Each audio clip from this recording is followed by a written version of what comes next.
My son was almost 6 months old, and all of a sudden he started doing something that was very odd. Now, he was my third child. You kind of instinctively know within yourself sometimes when something is wrong, and I would say to any parent, listen to your inner self. He started doing something that looked like a hiccup.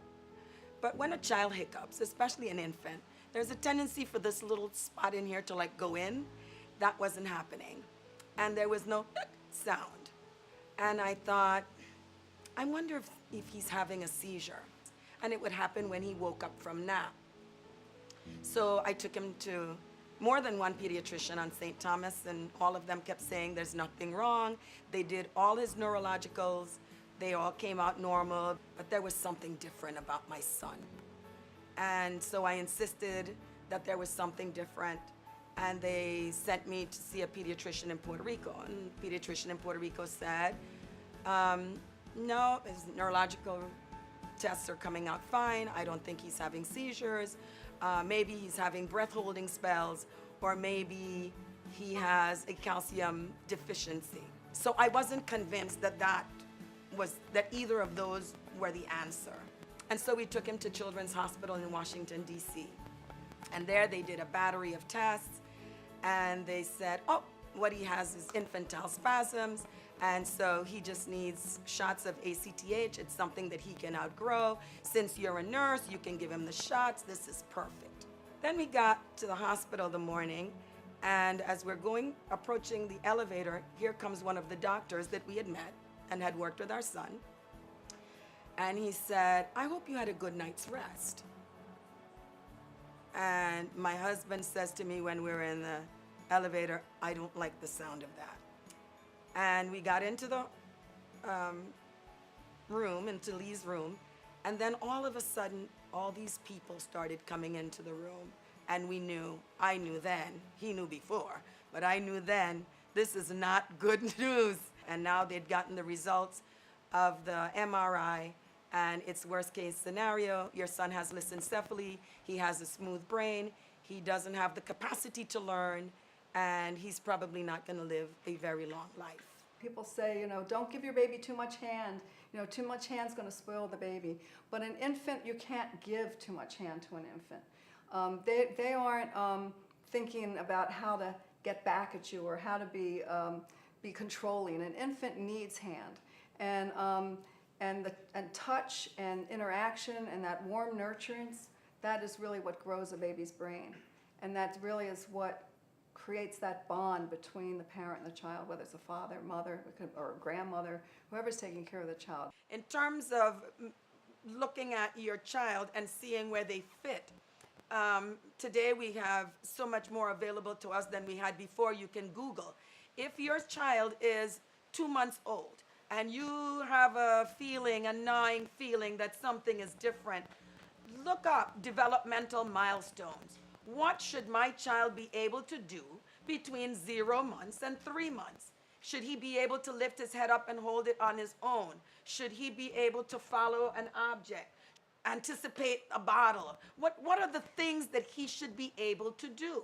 And then look at your son objectively, or your daughter, and say, my son or daughter can't do that. I have this feeling that something is wrong, and these are things that he or she should be doing that they're not doing, and then the fastest you can, get help.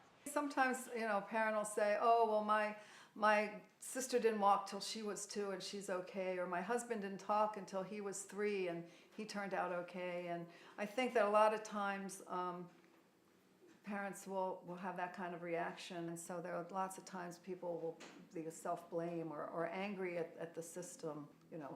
Why didn't my doctor do this? Or, maybe this happened at the hospital. And my reaction to parents when they say that is, that may be true, but we don't know what's going to happen in the future. Let's try to make sure that we catch it early and get some extra help just in case that's not the trajectory of your child. Accept that if your child has something that makes them a little bit different, the quicker you are able to get help, the quicker there's intervention, the better the result will be. And there are feelings of guilt that come with that. When I was pregnant, did I drink too much coffee? Maybe I should have quit working when I was at 8 months. Or was it that drink I had during carnival? There's so many things that there's so many emotions going on. But fight the urge to fight the guilt and fight. First and foremost, that individual is a child and has similar needs, similar for love, nurturing, attention, for positive interactions, for joyful experiences, all those same needs that any child has, the child with a disability has. The 0 to 3 program, or the infant and toddler program, is administered under the Department of Health, and it is for children with disabilities, but also children with developmental delays. It's also for children that have a high risk for developmental delays. So, for example, they will meet with every parent who has a child that is premature. In the Infants and Toddlers program, parents will participate in what's called designing their Individualized Family Service Plan, or IFSP.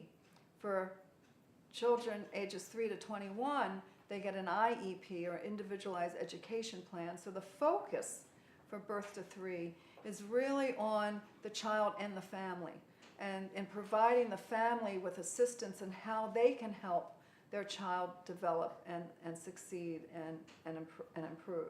Whereas the parent is less the focus once the child turns 3, as in the Department of Education. You are not your child's best advocate at that moment, because you're dealing with your own emotion, and then you're sitting there, and then you have all these professionals sitting around you, and they're dissecting your child, and they're talking about where they are in terms of speech, where they are in terms of physical therapy, where they are in terms of this, where they are in terms of that. They're throwing terms to you like IEP, least restrictive environment. So you ask me, do you understand? And I go like the little doggy on the windshield, and I go, and you don't understand a word.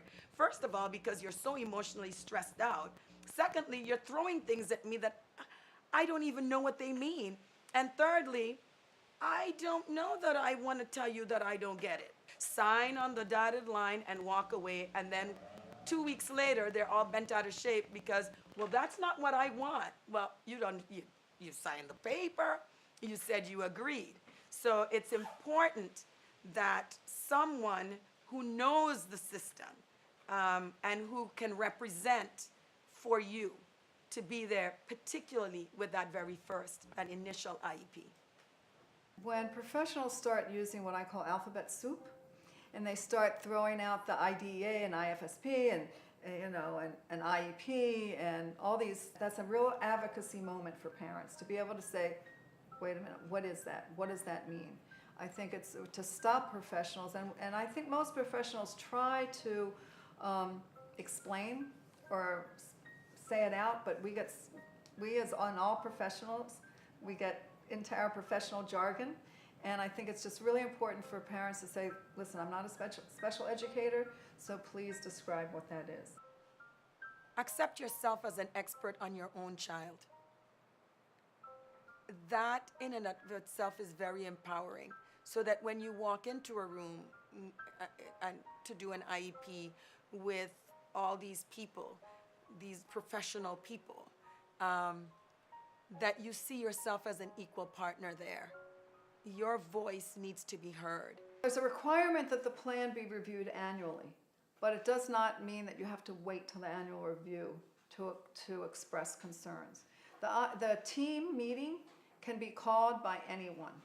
The parent can call whether it's Department of Ed or Department of Health, to their program, and mention it to their who's ever providing the services. I want this to be changed. The more you know the rights of your child, the more you can advocate for your child. But you can't learn it all. And as things come up, you need resources and to be able to advocate best for your child. So you need to become very familiar and have on speed dial people like the Disabilities Rights Center, learning to use your computer or to access information readily. I think it's important for parents to know about their rights when it comes to all acts that refer to people with disabilities or developmental delays. And those include the Individuals with Disabilities Education Act, which really focuses on education from birth to 21, which is what infants and toddlers and special ed fit under. 504, which some special ed students fit under, and the Americans with Disabilities Act. I think it's really important for parents to be familiar with these so that they know what their rights are, what rights their child will have as they grow. And there are many different sources online that have it written in parent-friendly, family-friendly language. There's a team of professional people, including myself as a special instructor, as well as specialized providers such as audiologists, speech therapists, physical therapists. These are all special service providers that work as a team and work with a particular child depending on what his need is. It is important that we see the whole child, the whole person. And if we see the whole person, then we'll recognize that being with other people is important. Just because I have one leg, if you were typical and lost a leg, all of a sudden you wouldn't only be dealing with one-legged people. The more comfortable the parent is for bringing their child out, the more comfortable the child becomes and the more accepting other people become. I think that people will be curious. They may ask questions, and I think that it's more curiosity than it, and I think, it's helpful for parents to understand that. Respite care for me was simply having a relative just come over and give me a break. You're gonna need somebody for support. Recognize that it may be your mom, but she can't handle it right now. Or maybe your mom can handle it and you can't handle it right now. Or, there are different combinations of family structures and support systems. And not everybody is on board at the same time. And we need to learn to accept that and be forgiving, because it is not what you expected.